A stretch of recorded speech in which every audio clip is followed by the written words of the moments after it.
పరిశుద్ధమైన దేవుని వాక్యం నుండి మన వాక్య ధ్యానం కొరకై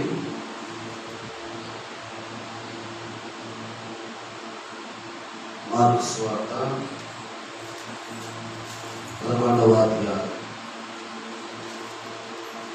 మార్కు రాసినటువంటి సువార్త 11వ అధ్యాయం 12వ వచనం నుండి 20వ వచనం వరకు చదవాలి. మనము వచనం మార్చి వచనాన్ని చదువుకుంటూ దైవవాక్యాన్ని అందరము కలిసి ధ్యానం చేద్దాం.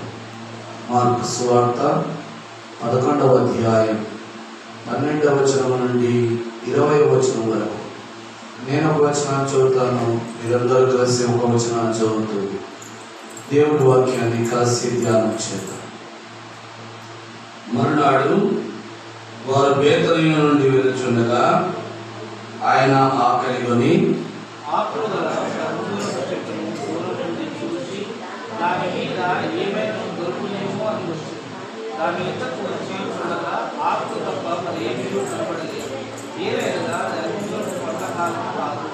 అందుకు ఆయన ఇక మీదట ఎన్నటికి పండ్లు ఎవడును తినకుందురుగాక అని చెప్పాను.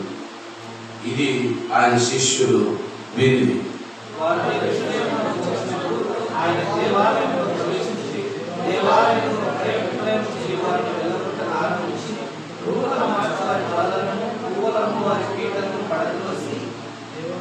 దేవాలయము గుండా ఏ పాత్రను ఎవరిని తెలియకుండెను.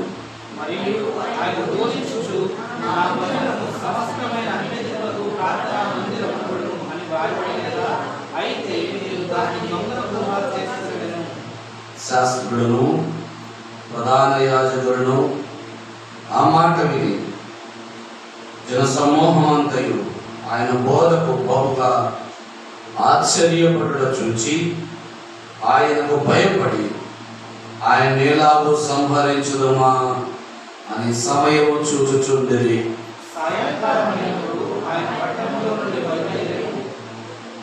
పొద్దున వారు మార్గమున పోచుండగా ఆ అంజూరపు చెట్టు వేళ్ళు మొదలుకొని ఎండి ఉండుట చూచిరి.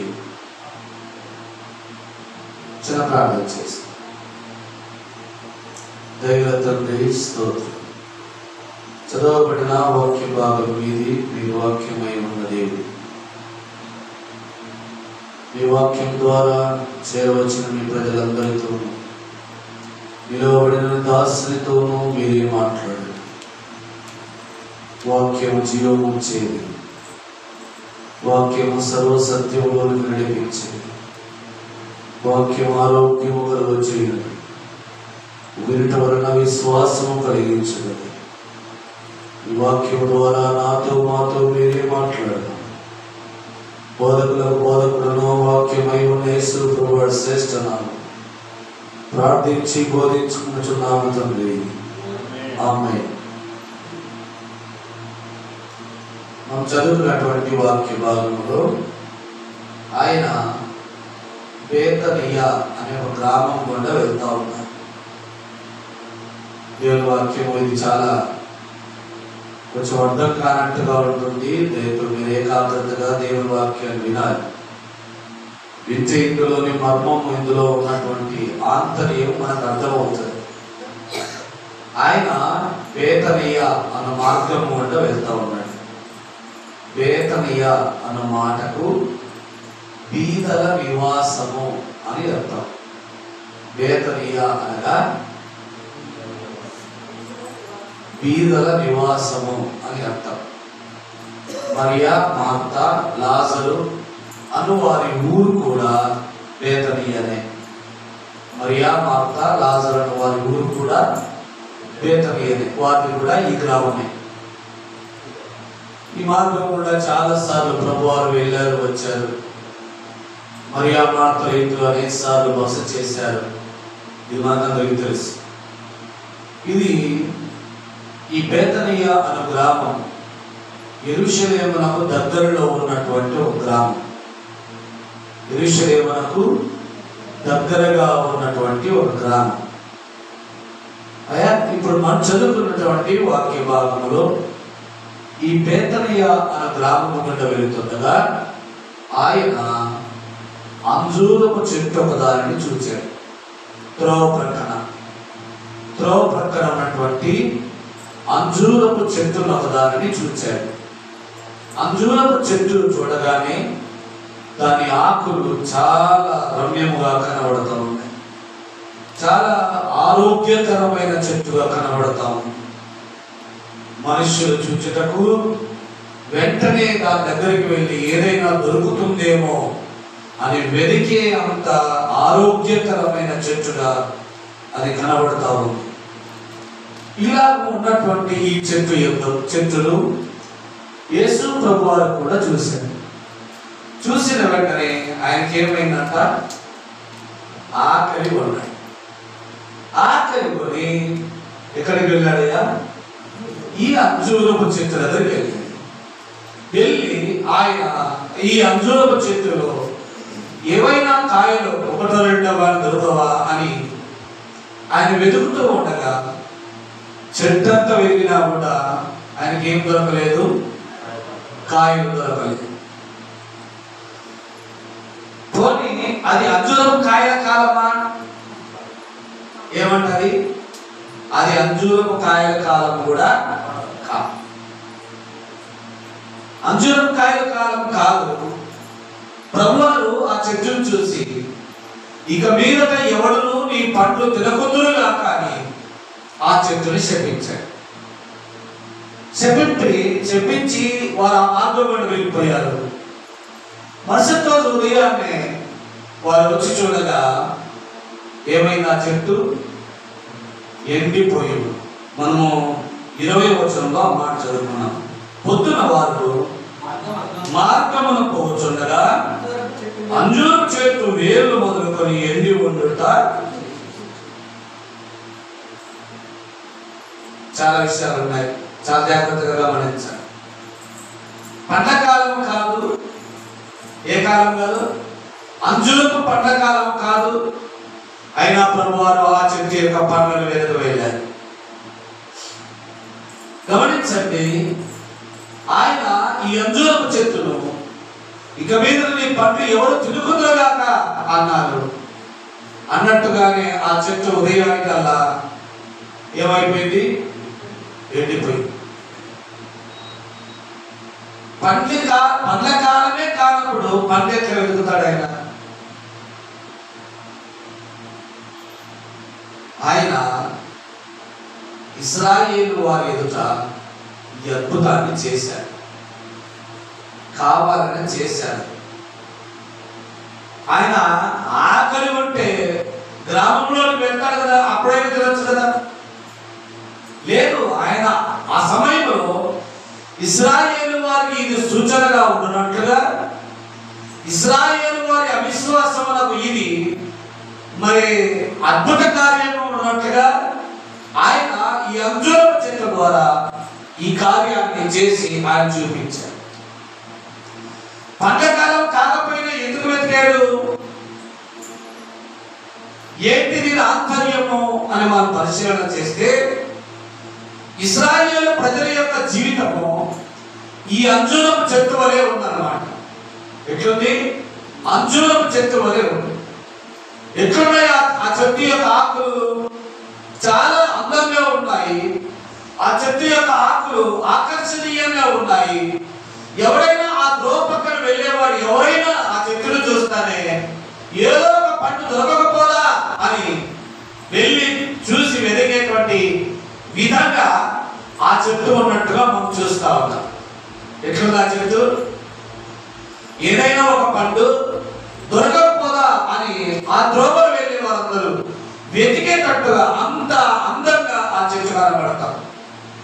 అలాగనే ఇశ్రాయేలు వారి జీవితం కూడా ఇలా ఉన్నది. ఎలా ఉందంటే పైకి చూచుటకు భక్తి అయిన వారి వలె, పైకి చూచుటకు దేవుని యందు భయభక్తులైన వారి వలె, పైకి చూచుటకు వారు ఎంతో ప్రార్థనాపరుల వలె, పైకి చూచుటకు వారు దేవునితో మంచి సహవాసము సంబంధం కలిగిన వారి వలె కనబడుతున్న ఆంతర్యంలో దేవుని అందరి భయభక్తులు లేనేది. చాలా విషయాలు మనం చెప్పుకుంటూ పోవచ్చు, కానీ అన్నిటినీ నేను చెప్పా సమయం చాలు. క్లుప్తంగా మీ ఎదుట పెట్టి ఇశ్రాయేలు ప్రజల యొక్క విషయాన్ని గురించి మీ ఎదుట పెట్టి త్వరగా ముగించడం ప్రయత్నం చేస్తాను. ఇశ్రాయేలు ప్రజలు అంజూరం చెట్టు వలె, చూచుటకు భక్తి లేని వారి వలె, పచ్చగా ప్రార్థనాపరుల వలె, దేవుని వాక్యానుసారముగా బ్రతికే వారి వలె కనబడుతున్నారు, కానీ దేవుని వాక్యానుసారముగా బ్రతకడం లేదు. ధర్మశాస్త్రం అనుసరించి బ్రతికే వారుగా వారు లేరు. చూచుటకు చాలా భక్తి అయిన వారి వలె కనబడుతున్నారు, కానీ వారిలో భక్తి ఇసుమంతైనవి లేదు. ఎందుకంటే ఒక విషయాన్ని నేను ఒక విషయాన్ని చెప్పి నేను ముందుకు వెళ్ళిపోతాను. చూడండి, మార్కు రాసినటువంటి సువార్తలోని 7వ అధ్యాయం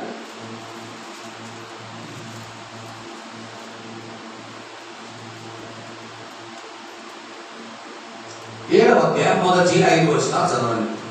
యెరూషలేము నుండి వచ్చిన పరిసయ్యులను శాస్త్రులలో కొందరును ఆయన యొద్దకు కూడి వచ్చి, ఆయన శిష్యులలో కొందరు అపవిత్రమైన చేతులతో అనగా కడగని చేతులతో భోజనము చేయుట చూచెని పరిసయ్యులను యూదులందరూ పెద్దల పారంపర్యాచారమును బట్టి చేతులు కడుగుకుంటేనే గాని భోజనము చేయరు. మరియు వారు సంత నుండి వచ్చినప్పుడు నీళ్లు చల్లుకుంటేనే గాని భోజనము చేయరు.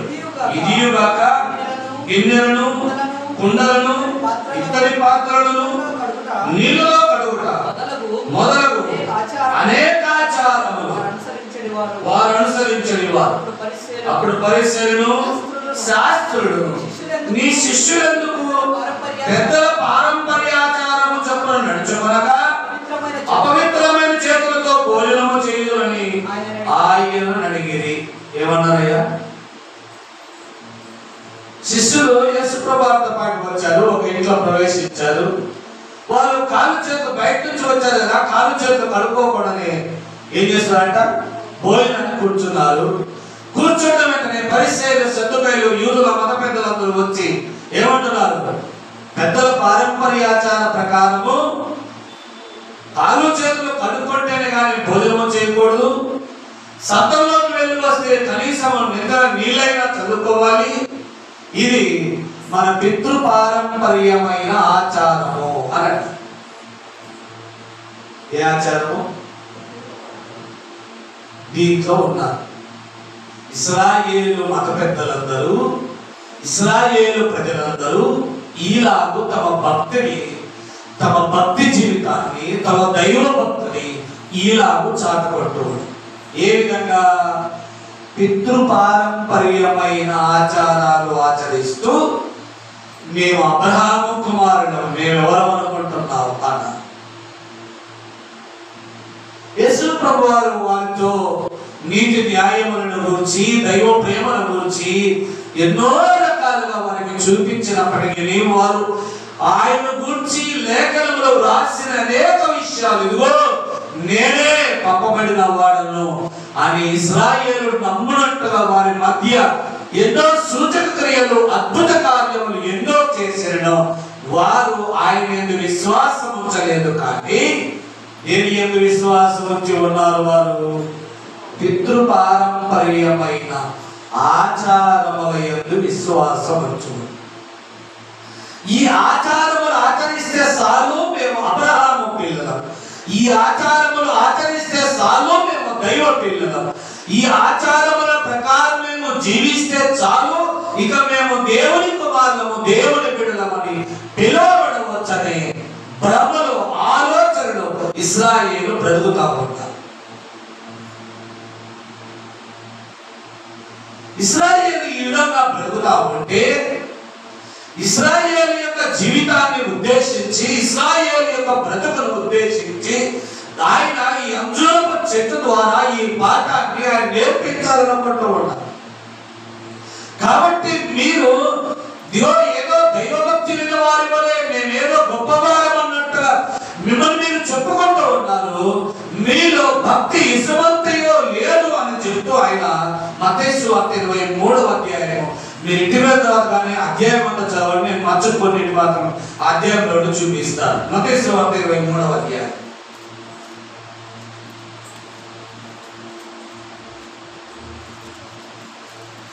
23వ అధ్యాయం మొదటి 5 వచనాలు చదవండి. అప్పుడు యేసు జన సమూహములతో తన శిష్యులతోనూ ఇట్లను, శాస్త్రులను పరిసరులను మోషే పీఠమందు కూర్చుండువారు కనుక వారు మీతో చెప్పుమాటలన్నిటిని అనుసరించి గైకొనుడి. అయినను వారి క్రియల చొప్పున ఏమంటున్నాడు ప్రభు వారు? చాలా ప్రాముఖ్యమైన మాట. ఏమంటున్నారు?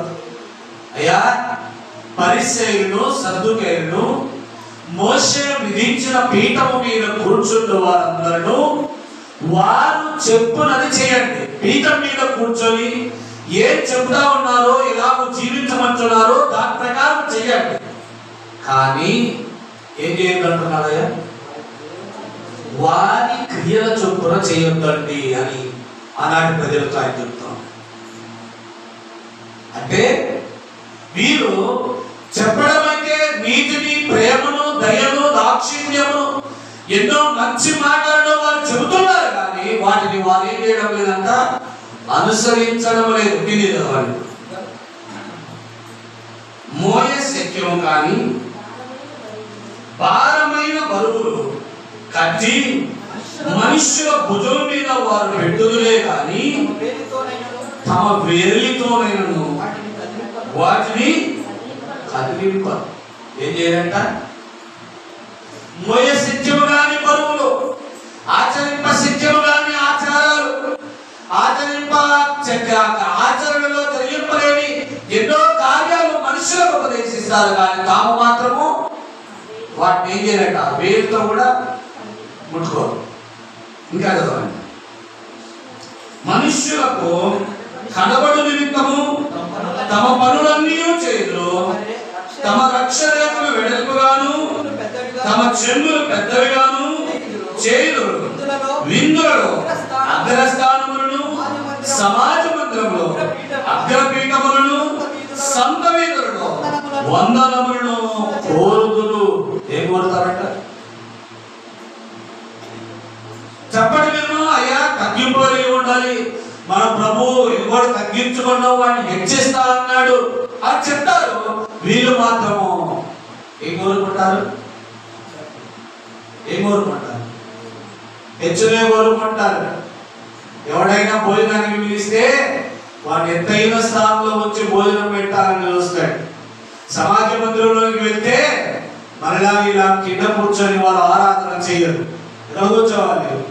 స్టేజ్ మీద, ఆ పైన మళ్ళీ దాని మీద కూడా ఒక కుర్చీ, ఒక రాజసింహాసనం వంటి సింహాసనాలు వేసుకొని అక్కడ కూర్చోబెడితే అక్కడ కూర్చుంటారు. సంత వీధుల్లో వందనాలయ్యా అని చెప్తే సంతోషపడతారు. సమాజ మందిరాల్లో బోధించడం, మాట్లాడటం వారికి ఇష్టము. కానీ వాటి ప్రకారము జీవించడం వారు ఎంత మాత్రము చేయరు. అందుచేత ఇశ్రాయేలు యొక్క జీవితము అంజూరపు చెట్టు వలె తమ పితృ పారంపర్యమైన వ్యర్థ ఆచారముల చేతను, తమ యొక్క మాటల చేతను, తమ యొక్క మనుషులు చూచుచుండగా తాము జరిగించుచున్న కార్యముల యందును తామేదో గొప్పవారు, తామేదో భక్తి పరులు, తామేదో నీతిమంతులు, తామేదో పరిశుద్ధులు అన్నట్టుగా కనబడుతున్నారు. కానీ వారి జీవితాల్లో ఏం లేవయ్యా? అంజూరపు చెట్టులో ఏ కాయయు లేనట్టుగా వారి జీవితాల్లో ఏం లేవు? కాయలనే కథే లేవు.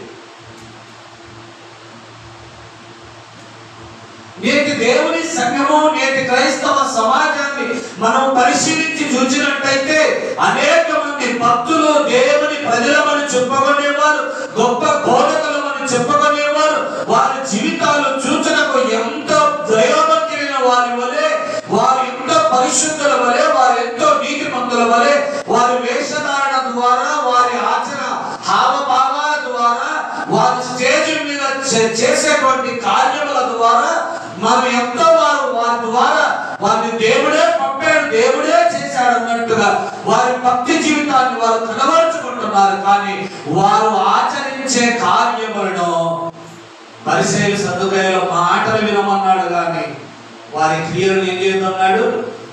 మీరు అనుసరించొద్దండి అన్నాడు. దైవ ఉపదేశముల గురించి వారు మాట్లాడుతున్నప్పుడు వినొచ్చు, కానీ వారి క్రియలను అనుసరిస్తే వారితో పాటు మనం కూడా. మీరు మత్తయి సువార్త 23:8 చదవండి. నేను ఒక మాట చూపిస్తాను. 15వ వచనం. అయ్యో వేషధారులైన శాస్త్రులారా, పరిసయ్యులారా, ఒకని మీ మతములో చేర్చుకొనుటకు మీరు సముద్రమును భూమిని చుట్టి వచ్చెదరు. అతడు కలిసినప్పుడు అతని మీకంటే రెండంతలు నరక పాత్రుడిగా. ఎందుకన్నారా ప్రభువా మాట? వారు మోషే పీఠముల మీద కూర్చొని బోధించే మీరు వినండి, కానీ వారి క్రియలను అనుసరించొద్దని ఎందుకన్నారు? చూడండి, మీరు వారి మతములో కలుపుకోవాలని ఎంతో ప్రయత్నం చేస్తారు. కలిసిన తరువాత మీరు మీకంటే రెండంతలు నరక పాత్రుడిగా చేస్తారు. నేటి క్రైస్తవ పోకడలు, క్రైస్తవ బోధకుల యొక్క సిద్ధాంతాలు, వారి వాక్యోపదేశాలు, వారి క్రియలు, వారి యొక్క అద్భుతాలు, వారి యొక్క ఆశ్చర్యకార్యాలు చూస్తా ఉంటే అనేక మంది జనులు వాటికి ఆకర్షితులు అవుతున్నారు. కానీ వారిని వెంబడిస్తున్న అనేకులను వారి కంటే రెండంతలు నరక పాత్రులుగా చేస్తున్నారే, కానీ దైవ పిల్లలుగా మార్చడం లేదు. అనేకుల జీవితాలు, క్రైస్తవ జీవితాలు, దేవుని పిల్లల జీవితాలు కూడా ఇలాగే ఉన్నాయి. శ్రమ దినాల్లో 40 రోజులు ఉపవాసం ఉంటే సరిపోతుంది మరి ఈ ఆచారాన్ని కలిగి ఉంటా ఉన్నారు. ఇంకా చూడండి, పితృపారంపర్యమైన వ్యర్థమైన ఆలోచన ప్రకారం ఇదిగో పల్లెము శుభ్రంగా కడుక్కోవాలి, బయటకు వెళ్ళి వస్తే కాలు చేతులు శుభ్రంగా కడుక్కోవాలి, మలమూత్రములకు వెళ్ళి వస్తే ఇది చెయ్యాలి, అది చెయ్యాలి, దేవుని మందిరానికి వచ్చేటప్పుడు స్నానం చెయ్యాలి. ఇవన్నీ మంచివే, కానీ వాటికంటే శ్రేష్టమైన పరిశుద్ధమైన కార్యము ప్రభు ఎన్నో చెప్పారు. ఆ ఫలములు, ఆ క్రియలు మనలో కనబడాలి, కానీ మనుష్యులు చూడవలనని, చేయవలనని, నిన్ను భక్తులని పొగడవలనని నీవు ఆచరించే ఆచరణ నీ దేవుని సంతోషింపచేయాలి. ప్రభువే శాస్త్రులను, యూదా మత పెద్దలందరినీ ఉద్దేశించి తానేమన్నారు? వారు మోషే పీఠముల మీద చెప్పునని వినండి, కానీ వారి క్రియల చొప్పున మీరు చెయ్యొద్దండి. దేవుని వాక్యం ద్వారా వారు అందిస్తున్న దేవుని వాక్యాన్ని వినాలి, కానీ వారి క్రియలను అనుసరిస్తే వారి కంటే రెండంతలు నరక పాత్రులు అవుతారు నేటి క్రైస్తవ సమాజం. గమనించండి. మీకు వీలైతే 23వ అధ్యాయం అంతా ఇంటికి వెళ్తా చదవండి. ఇశ్రాయేలు వారి కొరకు ప్రభు చేసిన కార్యాలు ఎన్ని ఉన్నాయో మీకు అర్థమవుతుంది. ఈలాగున్న ఇశ్రాయేలు జీవితం నేటి క్రైస్తవ జీవితాన్ని కూడా మీరందరూ పరిశీలన చేయండి. ప్రభు తన రాకడకు సూచనలు చెబుతూ ఒకటే ఒక మాట అన్నారు. మొట్టమొదటి మాట ఏమన్నారయ్యా? మత్తయి సువార్త 24వ అధ్యాయం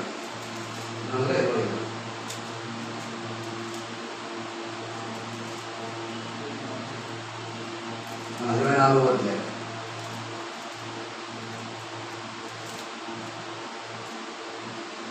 4వ వచనం. యేసు వారితో ఇతరులు ఎవడును మిమ్మును మోసపరచకుండా అని చెప్పారయ్యా. ఏమయ్యా నీ రాకడకు సూచనలు ఏంటి? నీకునా ఇంకా ఎవరైనా వస్తారా అని చెప్తూ, నేనే వస్తాను ఆయన, నా రాకడ ఈ కార్యాలు, రాజ్యం మీదకి రాజ్యము, జనం మీదకి జనము లేస్తారు, యుద్ధమును గురించి వింటారు, మీరు తొందరపడద్దండి, అవన్నీ జరగవలసి ఉన్నవి.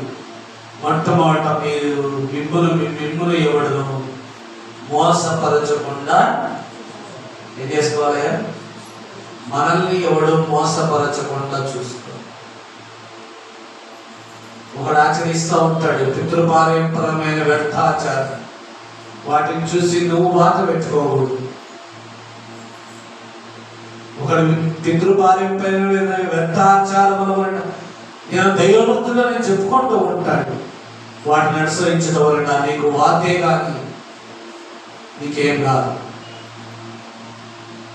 అందుచేత దేవుని పిల్లలు శిష్యులతో ఒక మాట అన్నారు. అదొక మాట చదవండి. మార్కు సువార్తలో 11వ అధ్యాయం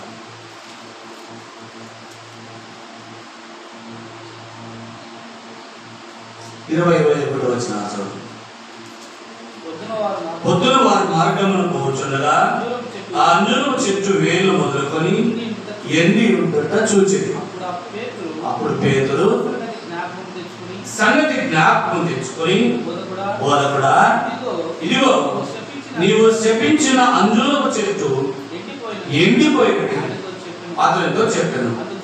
అందుకు యేసు వారితో ఇట్లనెను, మీరు దేవుని యందు విశ్వాసం ఉంచుడి. చాలు, మీరు దేవుని యందు విశ్వాసం ఉంచుడి. పేతురు ఏమడిగాడయ్యా? పేతురు ఏమన్నాడు? ప్రభువారు, అయ్యా మీరు సాయంత్రం శపించిన ఈ అంజూరపు చెట్టు ఏమైపోయింది? ఎండిపోయి చూడు అని ఆ అంజూరపు చెట్లు చూపించాడు. ప్రభు ఏమన్నాడు? ఏమన్నాడు?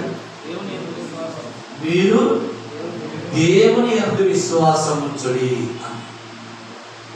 ఏమన్నా సందర్భమా ఇది? పేతురు ఏమడిగాడు? ప్రభు అది ఏం చెప్తా ఉన్నారు? కొంచెమైనా సందర్భానుసారముగా లేదు. అవును, నేను శపించాను కదా అందుకే ఎండిపోయి ఉంటుందిలే అని అనలేదు.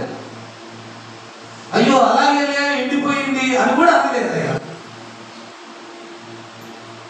పేతురు, అయ్యా నువ్వు శపించిన శక్తి ఎండిపోయిందయ్యా అంటే ఈయన అంటున్నాడు, మీరు దేవుని యందు ఏం చేయండి?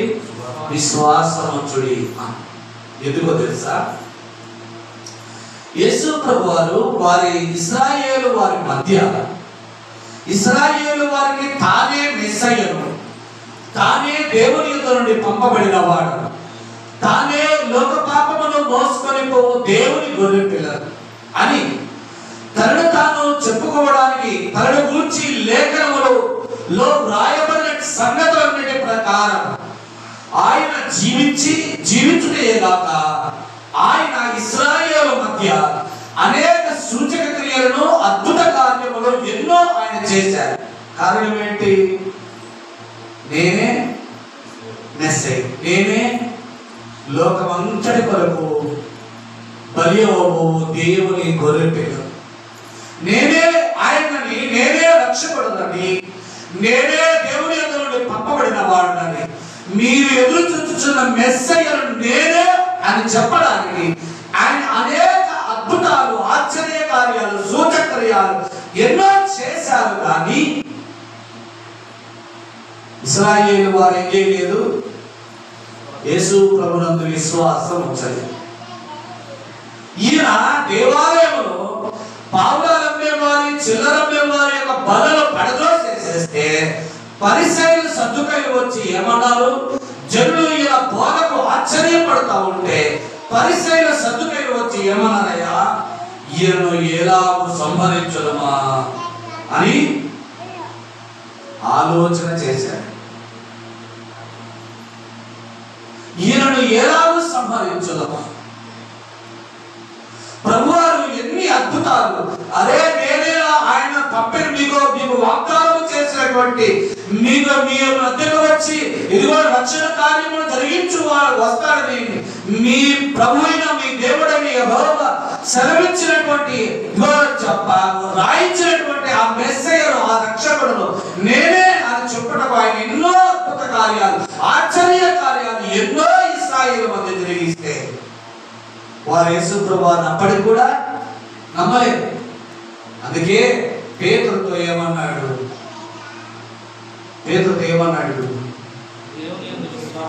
దేవుని యందు మీరు విశ్వాసం. ఆయన చెప్పకనే ఏం చెప్తున్నాడు? శపించింది ఎవరు? ఆయనే శపించాడు. ఎండిపోయింది ఎవరి మాట వలన? ఆయన మాట వలనే ఎండిపోయింది. ఏంటయ్యా చెట్టు ఎండిపోయిందంటే ఈయనేమంటున్నాడు? మీరు దేవుని యందు ఎవరితో అంటున్నాడు అన్నమాట? పేతురుతో.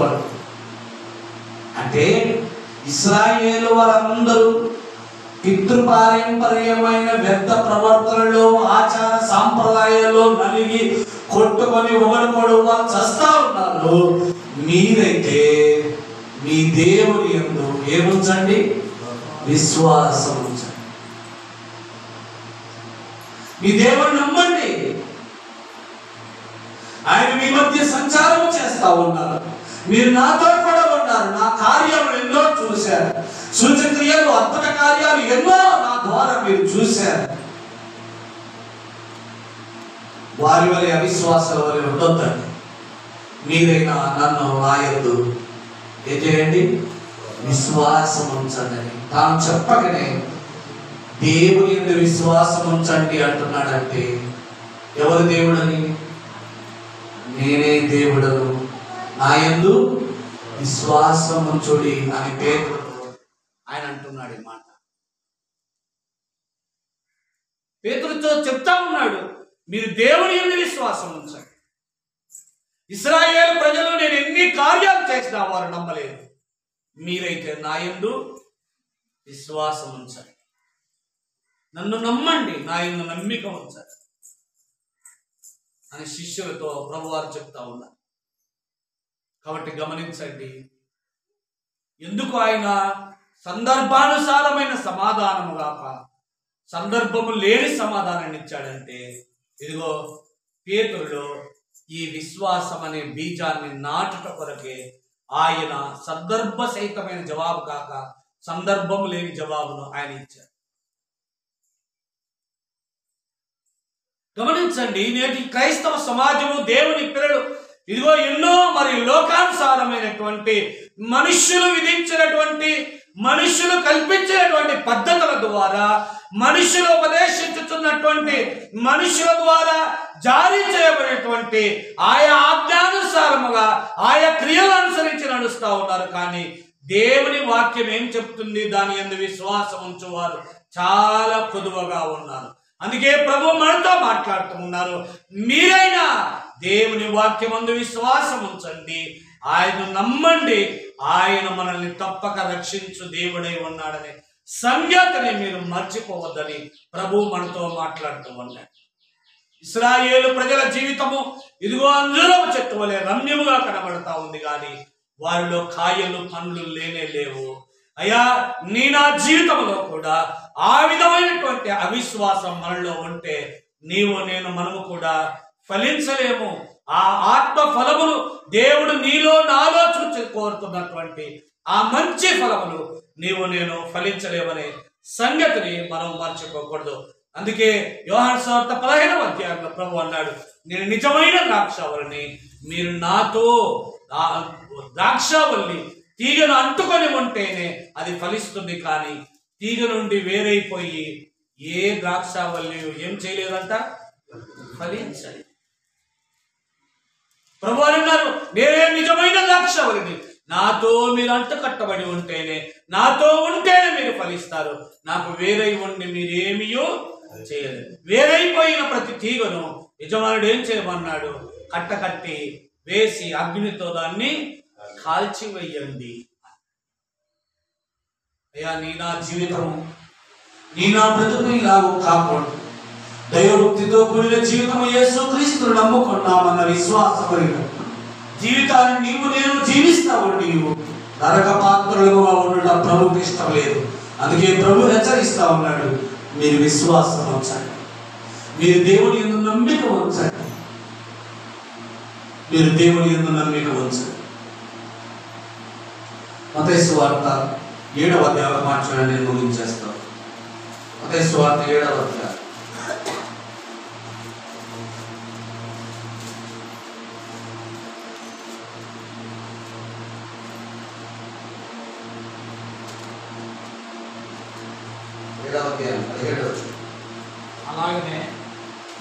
అలాగనే ప్రతి మంచి చెట్టు మంచి ఫలములను ఫలించును, పనికి మారిన చెట్టు కాని ఫలములను ఫలించును. మంచి చెట్టు కాని ఫలములను ఫలింపనేరదు. పనికి మారిన చెట్టు మంచి ఫలములను ఫలింపనేరదు. మంచి ఫలములు ఫలింపని ప్రతి చెట్టు నరకబడి అగ్నిలో ఏం చేయబడుతుందంట? మంచి ఫలములు ఫలించని ప్రతి చెట్టు నరకబడి అగ్నిలో వేయబడుతుంది. ఈ మాట మీకు అర్థమైందా? మంచి చెట్టు ఏ ఫలాలు కాయలు? కాని ఫలములు అంటే చేదైన ఫలములు, అది కాదు. కాని చెట్టు, చెడ్డ చెట్టు మంచి ఫలములను ఏం చేయదు, అది ఫలించలేదు. అలాగనే పితృపరంపరమైన ఆచారముల వలన జీవిస్తున్న వారు మంచి ఫలములను వారు ఫలించలేరు. దేవునికి ఇష్టమైన, దేవునికి కావలసిన మంచి ఫలములను వారు ఫలించలేరు అని చెప్తూ చాలా సంగతులు మీరు ఇంటికి వెళ్ళిన తర్వాత ఈ 7వ అధ్యాయంలో 17 నుండి 21 వచనం వరకు మీరు చదవండి. 21 వచనం మాత్రమే చదవండి. ప్రభువా ప్రభువా ప్రభువా అని నన్ను పిలిచి ప్రతివాడు పరలోక రాజ్యంలో ప్రవేశింపడు గాని పరలోకమందున్న నా తండ్రి చిత్త ప్రకారం చేయువాడే ప్రవేశిస్తాడు. ఎవరు ప్రవేశించరు?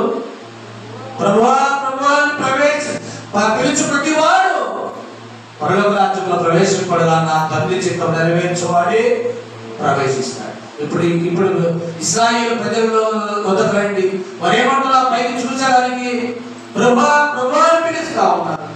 వారు దేవుని విశ్వాసం ఉంచుతున్నామని చెప్పుకుంటున్నారు, కానీ వారిలో ఏం లేవు?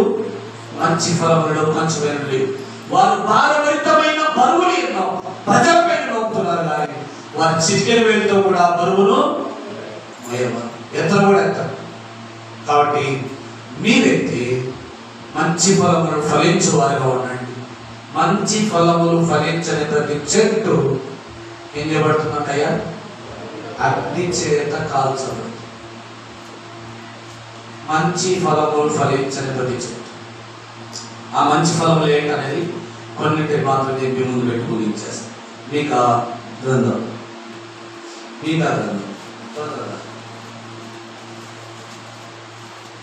7వ అధ్యాయం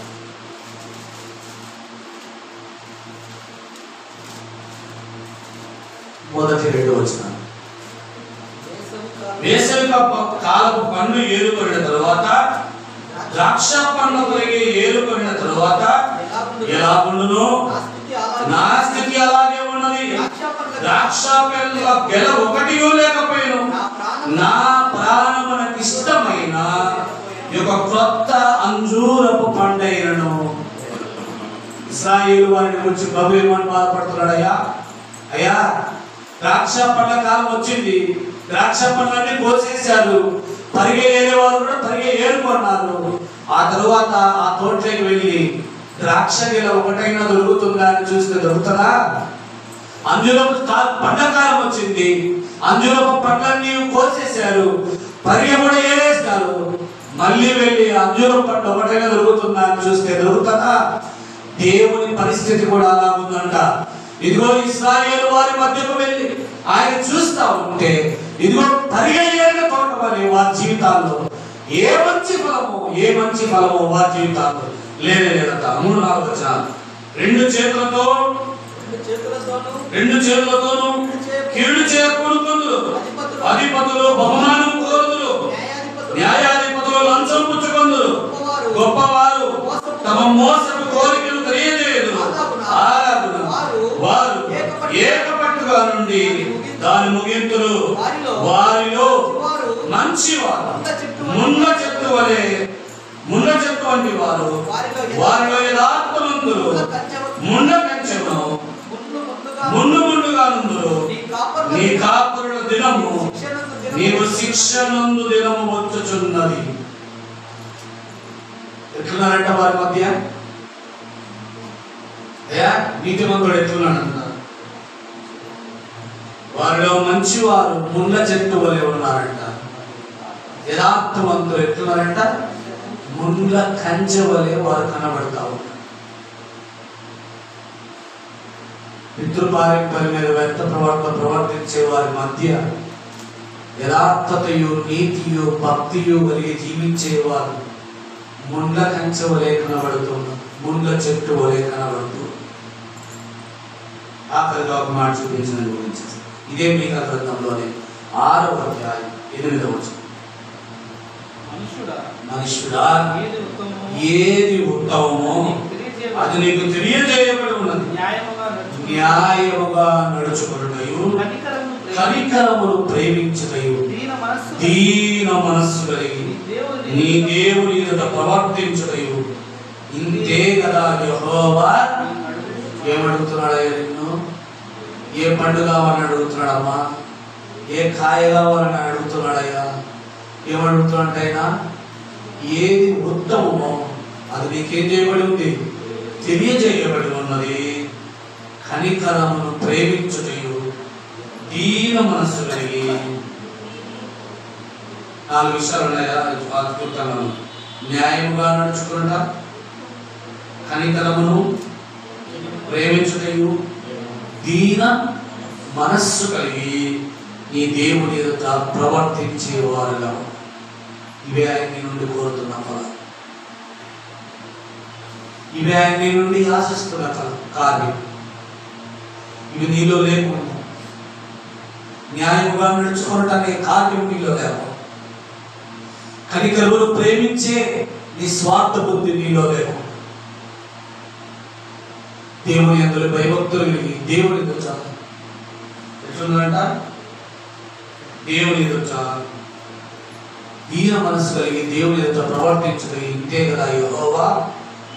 ఈ కాయలే నిన్ను అడుగుతున్నాడు అమ్మా, ఈ కాయలే నిన్ను అడుగుతా ఉన్నాడు, నన్ను అడుగుతా ఉన్నాడు. న్యాయముగా నడుచుకున్నట్టు, కనికరమును ప్రేమించటయు దీన మనస్సు కలిగి దేవుని సన్నిధిలో నడుచుకున్నట్టు, ఇవే ఆయన మానవుని యొద్ద నుండి కోరుతున్న మంచి ఫలం. ఈ మంచి ఫలం నీలో లేకుండా, ఈ మంచి క్రియలు నీలో లేకుండా, ఈ మంచి కార్యములు నీలో లేకుండా, 4 ఆచారాలు 2 సంప్రదాయాలు పాటించి నేను దేవుని బిడ్డలు లేకుంటే సరిపోదు. ప్రభువా ప్రభువా అని పిలిచి ప్రతి వాడు ఎక్కడికి వెళ్ళలేడు? పరలోకానికి వెళ్ళలేడు. తండ్రి చిత్తమును నెరవేర్చువాడే పరలోక రాజ్యానికి వెళ్తాడు. తండ్రికి ఏం కావాలి? నీ యొద్ద నుండి, నా యొద్ద నుండి న్యాయముగా నడుచుట కావాలి, కనికరమును కావాలి, ప్రేమించే మనసు కావాలి, దీన మనసు కలిగి దేవుని ఎదుట చక్కని ప్రవర్తన కలిగిన వాడవై ఉండవాలని ఆయన మీ నుండి, నా నుండి కోరుకుంటున్నాడు. ఇలా ఉండటం ప్రభు మనకందరికీ సహాయం చేయనుగాక.